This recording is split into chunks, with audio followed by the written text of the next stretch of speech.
মাঝে মাঝে আমার এমন অনুভব হয় যে আমার কিচ্ছু ভালো লাগে না, দম আটকে আসে, কারো সাথে কথা বলতে ইচ্ছে করে না,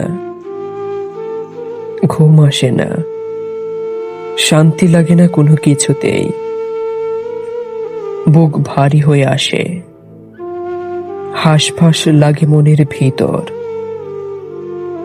সারাক্ষণ অস্থিরতা কাজ করে ভিতরে। মন খুলে হাসতে পারি না,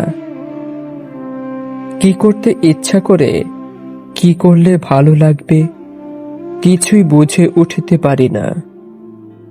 মন উজাড় করে কাউকে বলতে পারি না আমার ভীষণ মন খারাপ। বলতে পারি না আমার একটু শান্তি প্রয়োজন।